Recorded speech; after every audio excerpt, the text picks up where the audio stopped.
बहुत कुछ घट रहा था उसके आसपास, लेकिन उसके अंदर एक शीतल शांतता थी। एक मौन था, ठहराव था।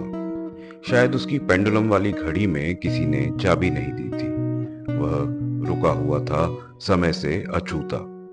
उसके अंदर की दीवार पर उस पेंडुलम वाली घड़ी के एक बालिश नीचे 2 कीलो के निशान हैं। वहां कोई फ्रेम लगा था क्या?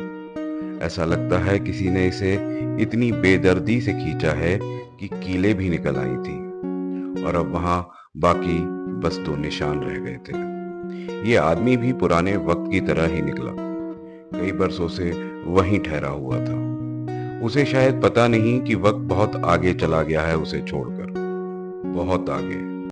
इतना आगे कि अब वक्त अगर मुड़कर भी देखे तो उसे पहचान नहीं पाएगा। उसका हर दिन एक जैसा, एक अनंत लूप में फंसा हुआ, जहां कल और आज में कोई फर्क नहीं था। उसकी दुनिया में शायद वह घड़ी न केवल समय का प्रतीक थी, बल्कि उसके जीवन के ठहराव का भी। एक बार जो दीवार से उतरी तो फिर कभी वापस नहीं लगी।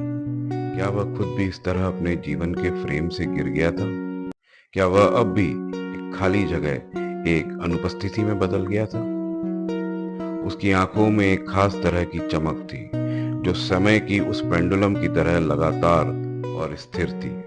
उसके चेहरे पर ना तो उम्मीद की कोई रेख होती, ना ही निराशा का कोई चिन्ह। उसकी दुनिया उसके जीवन के ठहरे हुए पलों में शांतता और गहन मौन बसते थे। क्या उसे इस स्थिरता में संतोष मिलता, या फिर वह भी इस तथ्य से बेखबर है कि जीवन में परिवर्तन अनिवार्य है? उसकी अपनी घड़ी रुकी हुई थी, लेकिन क्या वह खुद भी समय के इस खेल से दूर हो चुका था? जब हम उसे देखते हैं तो क्या हम उसके जीवन की सादगी में खुद को खोज पाते हैं, या फिर हम उसकी रुकी हुई घड़ी की तरह अपने समय को भी रोकने का प्रयास करते हैं? यही वह प्रश्न है जो हमें अपने अंदर झांकने को मजबूर करता है। समय में रुका हुआ पुराना